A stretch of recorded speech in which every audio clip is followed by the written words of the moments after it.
Ask Me Anything, episode 188. We are back. It's going to be a short one because in exactly 33 minutes, I'll be coaching one of my favorite client couples. They're a couple from Chicago, and I love working with them. And it is 8:30 a.m. there now, and it'll be 9 in 30 minutes. But before that, I wanted to come on here quickly, get 30 minutes in. Excuse me. Last live session was absolutely epic. It was one of the best ones I ever did. So, if you are watching this and you have not rewatched or caught upon the last session, then you need to get on that because it was a good one. It was one for the ages.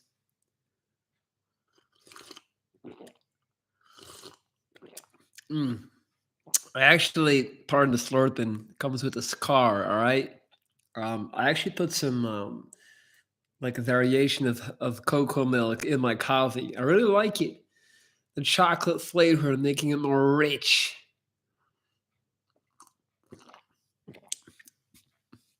Yes, it was a good session indeed. Yeah, might be one of the best. There's like three YouTube videos in that live I did last time. What's up, Kushagara? How you doing? I forgot to turn off my Discord. Quit.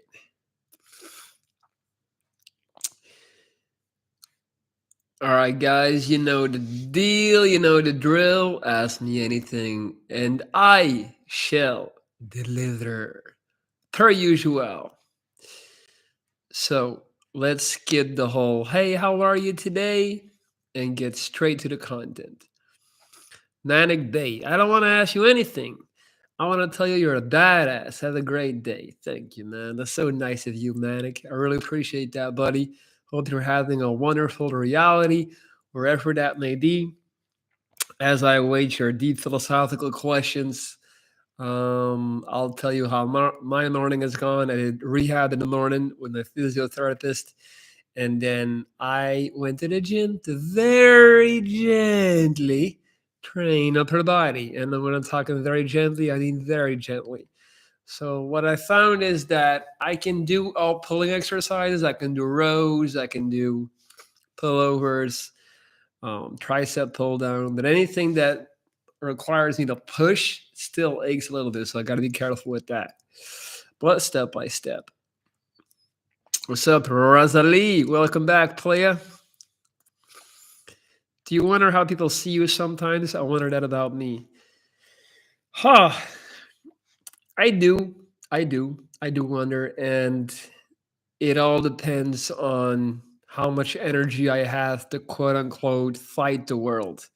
It really depends on that. So when I'm charged up, when I'm feeling good, energized, I had a good night's sleep, and I feel good about the direction that my life is going and the things that I'm doing, then I am able to basically just, take on the world, chin up, pun intended, and just, fucking storm through it. And I counter the stares and I counter the weird looks with a smile or with positivity, and I'm just like, whatever, because I have that energy. But when I don't have that energy, when I'm low, when I'm tired, if I haven't been exercising or taking care of my diet, then it's much harder. And I definitely have moments where I also just would like to be invisible, just if I could just disappear.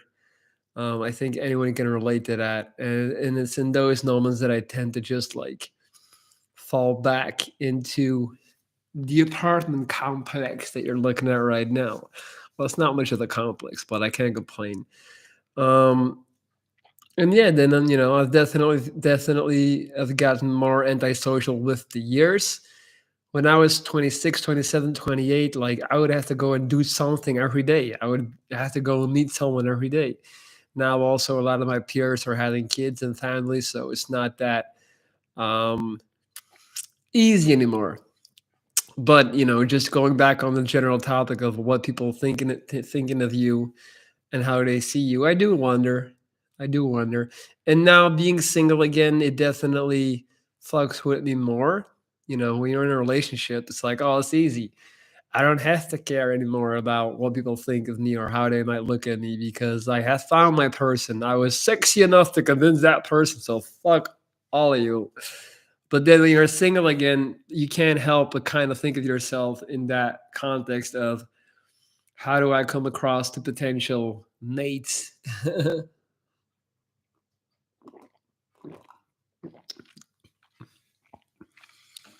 Yeah, it's weird. And I would almost say that maybe a part of me cares more now than I did 5 years ago, you know, way closer to my surgeries and way closer to my amputation and reconstruction, because I think it's always a matter of perspective, meaning that when I was freshly operated on, when I had my jaw amputated, or when I had my second reconstruction, or when I had my second cancer, and like any of those like absolute rock bottom low points, I was in such a mental disarray and such a physical pain that, you know, the opinion of the world was not in the top 10. Like the top 10 consisted of being able to go outside again, being able to walk again, being able to drive the car again, being able to go to the gym maybe again. Like those, you know, being able to eat normal food again, being able to grow hair again. Like that's your top 10 when when you're in absolute rock bottom, when you're just like deprived of any happiness or you know, like peace. So the last thing I'm wondering, like when I got released from the hospital, I'm like, I'm happy to be out. Like I'm not gonna stress about people staring at me or looking at me. Like who cares? Because I'm just happy to be out. But then with time, you know, because I still had that perspective from anything is better than, you know, suffering and being in pain and being dead. But then with time, what happens is you normalize again, you become a member of society again, and it kind of, you almost, not almost, you forget part of the trauma, you forget part of the pain. You know, human beings are really good at putting away traumatic events and pain and kind of forgetting it. That's why we always tend to kind of embellish the past and romanticize the past. And so now, years later, I'm used to like being able to live like a normal person again. Like I haven't had a 16-hour surgery in 5 years. I haven't had chemo in 6 years. I haven't had a jaw reconstruction in 5 years. I haven't had radiation in 7 years. I haven't been in a wheelchair in 8 years.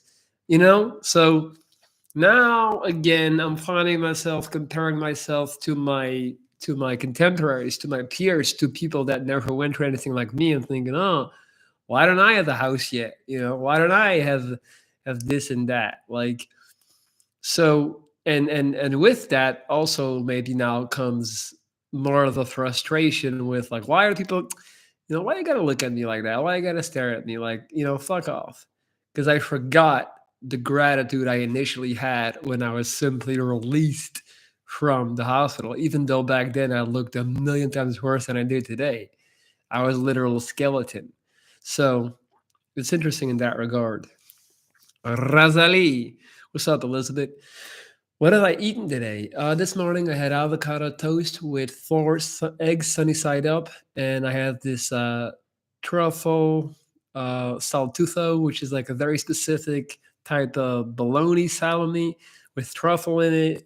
It's amazing. So avocado toast with eggs and that, with a ginger tea. Then I had a banana after that. Then I hit the gym for 2 hours. Then I had chicken gyros, like Greek chicken with rice. Bum, bum, bum, bum, bum. And then I had a soup with meatballs in it. And that's it. That's it. Tonight we're gonna have salmon with sweet potato. I'm back in bodybuild status, baby. Training out the body again. We're gonna get jacked. It's happening. Natural. Fuck steroids. But it's time to counter the darkness and rise again. It will be cool to have a conversation to you about life abroad. All right, man, we can have that conversation. We can have it now if you have any specific questions, or, and this goes for anyone, you can obviously hire me.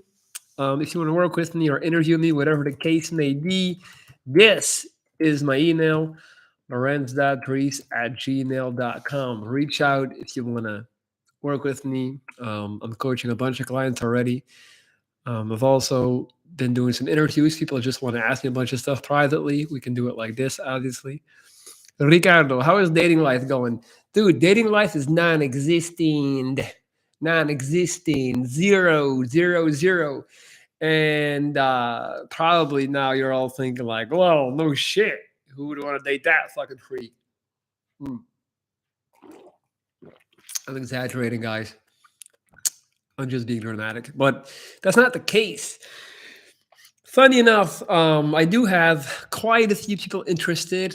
Some of them because I do YouTube. I got a couple of thousand followers, so I guess I'm somebody. Some of them because they like my spirit and how I talk and how I think. Some of them they were already hitting on me when I was still with Katya.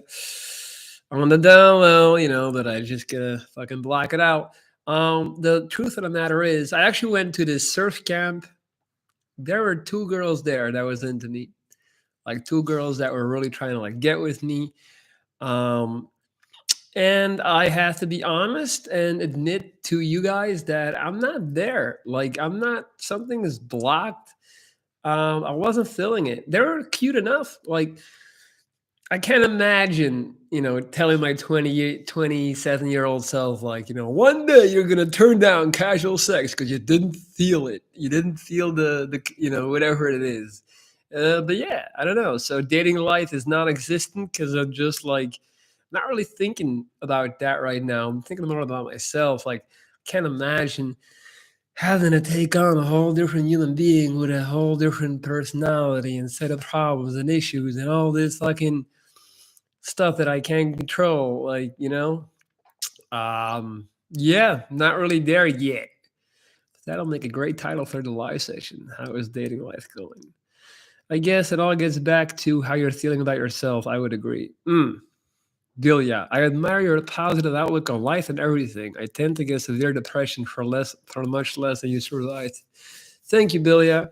Um, it's impossible to compare though. Like just because my trials and tribulations were very traumatic and graphic and torturous, it doesn't make like yours any less. There's no scale of comparison. So my pain is not deeper or more valid than yours. So don't compare. My lowest point was when my girlfriend, like 12 years ago, my Swedish girlfriend, when she dumped me. I was more messed up about that than I was with my cancer diagnosis.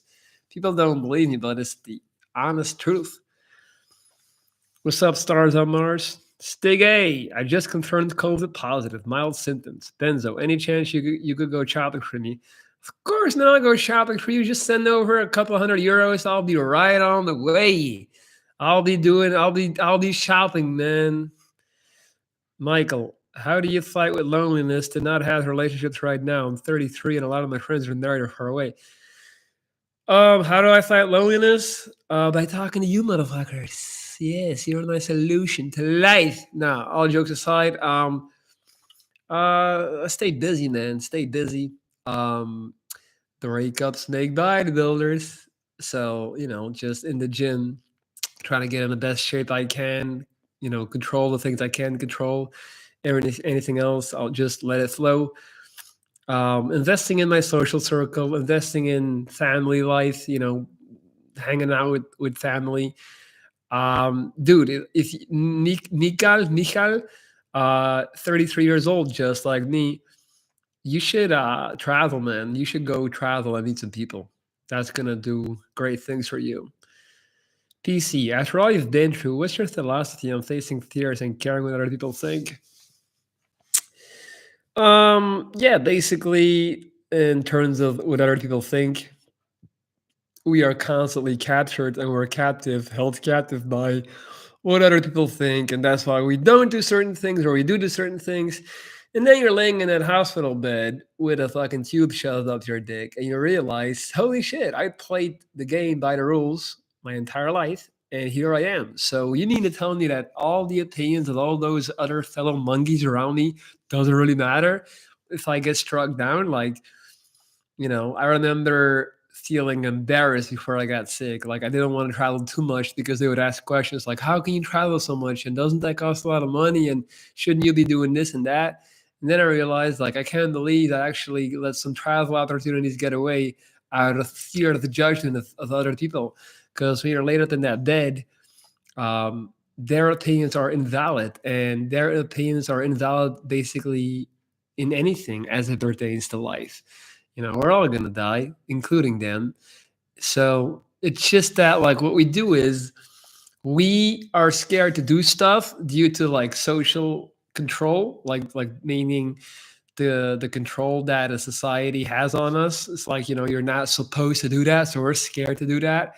But then when we see somebody else do that, we want to punish them. We're like, hey, hold on, this is not fair. Like, they shouldn't be able to do that because I wanted to do that, but I was too scared. So we have to punish them. So we tend to try to like bring them down, basically judge them, talk shit about them, or even hope that something bad happens to them. Imagine all those people talking about, like someone saying like, you know what, I'm gonna go to Colombia. You're like, Colombia? Like, that's dangerous. You shouldn't go. I heard it has narcos. Like, and then they go and they end up having the best travel of their life, as I did. It's like, oh shit, maybe I should have also gone and not been a pussy. But then when somebody goes to Colombia and gets robbed, we're like, ha ha ha ha ha. Fucking don't told you so. Like, you know what I mean? Like, that kind of makes us happy because they're being punished for being brave enough to do something that we weren't. So, um, yeah, man. And as it pertains to facing fears, I was scared shitless to go surfing. I never surfed until a month ago, and then I went on a surf camp and I surfed, and it was the best feeling ever. So, um, I can't stress it enough. Other people's opinions are absolutely irrelevant, and they're gonna hate you either way. Like, don't you go to like you have a lot of friends when you're down and out. When I was down and out, when I was on life support, people were all like cheering, like, "Hey, like you're a legend, you're an inspiration, you're motivational, you're a fighter." I was like, "Thank you." And then I got my shit together. I built a great body. I started traveling, grew out my hair, and I had a great, couple of years of just living life. And then people are like, well, looks like things are good now, right? Like, looks like, you couldn't imagine how many fucking people have told me from like my real life surroundings that they're jealous of me. I kid you not. People telling you like, oh man, to be honest with you, I'm jealous of you because they see me in the Caribbean, they see me in the US, they see me in South America traveling. It's like, dude, don't be fucking jealous of me because you don't know what it took. So, yeah, fuck other people's opinions, man. They love you when you're down and out, and they hate you when you're up. I am 49 and having no dating life is simultaneously very lonely and freeing. You have no one to answer to, but you have no one to talk or cuddle with too. Lorenz, you're hilarious. Who would want to date that creep? Bilia, yeah. It comes both ways. Like, it's good, you got a lot of extra freedom, and it sucks because you got a lot of extra freedom. You see what I'm saying? So I feel but you should really try to like find some good friends to be with so you're not too much alone. We're living in a transitional time now. We're entering the hard way of being. For some easy, for others very hard. We have to choose. Christos Nitos Mary Jane. Something tells me that you are great to hang out with in the park, if you know what I mean. Do you love me, Mary Jane? Do you, do you, do you, do you, do you, do you love me? No, yeah, you're right. Hey, from Malaysia, science girl. I'll be 33 on Valentine's Day. Hey, there's a lot of 33 years old in the building, including moi. Been battling chronic pain for 3 years. Moved away from my narcissistic parents and has a new environment only to find out work is so toxic. Oh, damn. Any advice? Shit. Oh, man. Hmm. Moving away from the narcissistic parents is a good move. The fact that it didn't work out as great as you wanted to doesn't make it less of a good move. So you should not move back to your parents, but you should find other work. Don't throw away the kid with the bathwater. That's what we say in Belgium. It's a saying meaning like, don't throw away the entire plan or concept because a part of it didn't work out. So the moving away from the parents thing was good. Now you just need to find a different line of work that is not toxic. That is my advice to you. Um, and it's your birthday on Valentine's Day. That's kind of crazy. Hi from Australia, Lois Lane. How you doing? My knees. I have extreme fatigue. That is your knees. Hey, science girl, I am gonna tell you something. Like this might really be a game changer for you. Hope you're still here. Go check out Knees Over Toes Guy. All right. Look him up on YouTube. Knees Over Toes Guy. This guy is a revolutionary in the field of knees and joint pain and all that stuff. This guy could potentially save your life. I don't know what's going on exactly with you, but since you mentioned you got chronic knee pain, he's he might be a game changer. So go check him out. He basically came up with his own science, like his own science as it pertains to the body and joints and joint recovery and knee flexibility. And he's basically changed the entire way that, you know, athletes and trainers look at just overall knee issues and knee pain. And it's just like a year ago or 2 years ago, we came on the scene. How do you think the dating scene has changed the last 20 years? What's the change for women? What's the change for men? Oh man, men and women have gotten closer to each other, meaning that women are more like men now and men are more like women now in terms of traditional roles. So you have a bunch of guys that have no idea how to talk to a girl, just are super insecure, super low confidence, and scared to offend the girl because a lot of girls would be aggressive as hell right now. Feminism is a great thing, obviously, and it was very much needed. But we are also now in this period where, and I've met many girls like that, where they're just standard mean. They're just like, don't fuck with me. It's like, all right, calm down. You know, yes, just because I'm a guy doesn't mean that I'm like that other guy that was yelling at you on the street, like catcalling you. And I think a lot of guys just get like, oh, choked up by that, intimidated by that. Um, I think that people have become too picky. It's like, they have a checklist of things. And yeah, I think there's more lonely people than ever because people are just like, if you don't have this, then you don't qualify. Because Lord forbid you would end up with someone that is not perfect. Of course, also social media has a lot to do with this. You only see perfect couples, perfect people, so you think you should have that too, when really it doesn't exist. So yeah, I think the dating scene has definitely gotten worse. It used to be easier.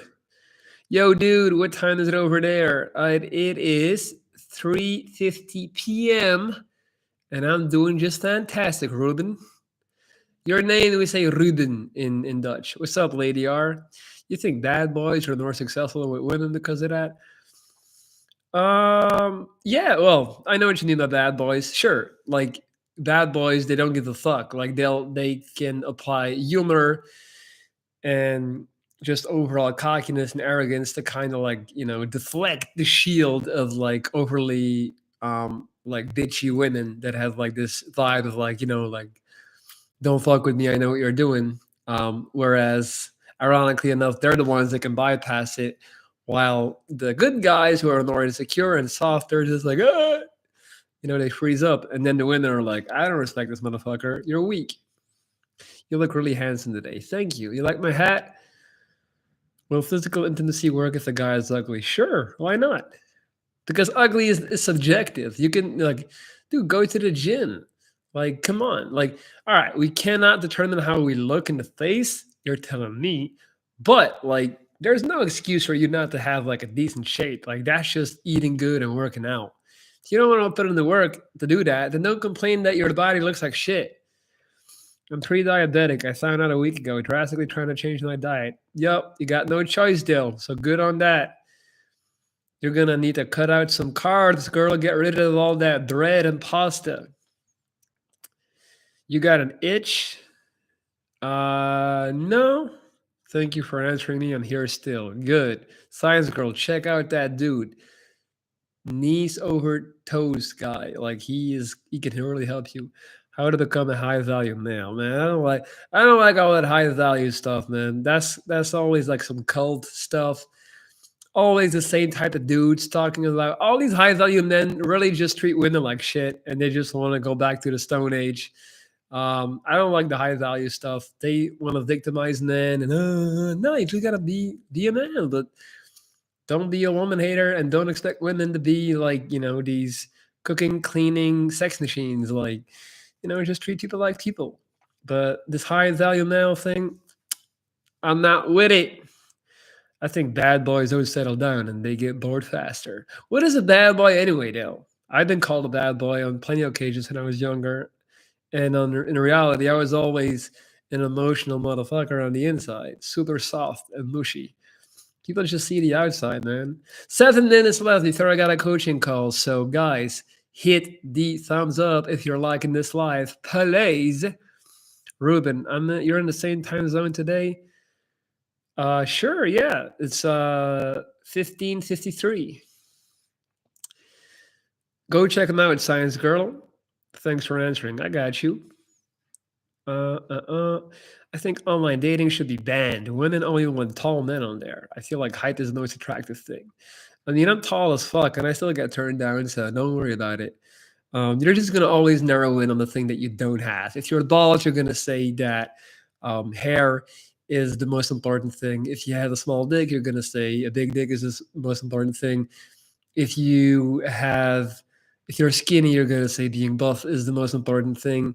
Like, it's just the things that we don't have, we just magnify them. It's not about that, trust me. And again, who cares what guys or men think? I've been saying this for so long. You only need to get lucky once. You need to hit the bullseye once, find one person that thinks you're attractive, and you're done. You're set. Like, you never have to talk to another woman or a man again. So who cares what the majority thinks? Like, I don't understand how people can always look at dating and society and men and women as this algorithm. Like, the majority, what they want literally doesn't count because you only need one person. It's going to make life a whole lot easier. Last thing you want is to have that person and then still have a bunch of options. That's how people cheat. You don't want that. Just wanted to say hi to you in the chat. Thank you so much. All kinds of everything. All right, guys, 4 minutes to go before I'm out. Hey, listen, anyone that wants to do this, what I'm doing right now, and work with me, you can email me, lorenz.dries@gmail.com. That's my email.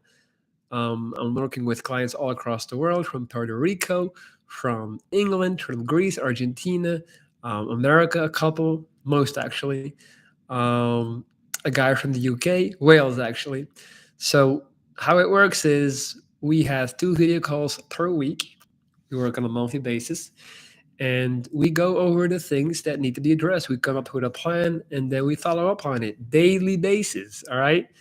If you want to turn things around, reach out. Wise words. You're looking great. You only need one person. Thank you. This is a good life too. I'm happy with it. I never know the things I'm going to talk about until it happens.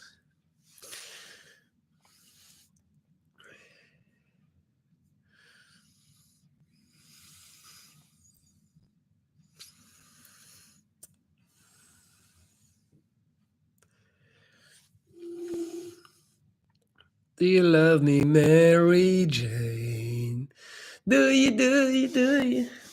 Hey guys, last questions right now. I'm still taking them.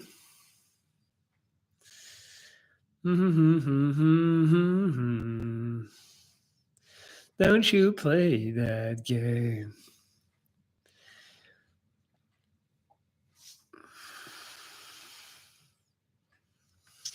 I divorced 18 years ago. Good on you. Should I be proud of myself because I'm triple vaccinated? I don't think you should feel any type of way. I'm triple vaccinated. It's not like I'm walking around feeling bitter or proud. That's a question that shouldn't even be entertained. Like that's just a waste of time. Don't overthink things like that. Good on you, man, and good on me. They're doing the right thing. But yeah, it is what it is. Maybe we'll all end up brain dead in a couple of years because of that. Not really, guys. I'm joking. Please don't take it serious.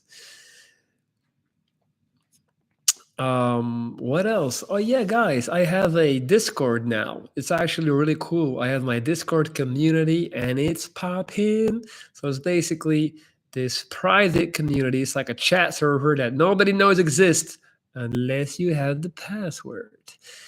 Guess what? I'm gonna tell you guys how to get to my Discord today. All right.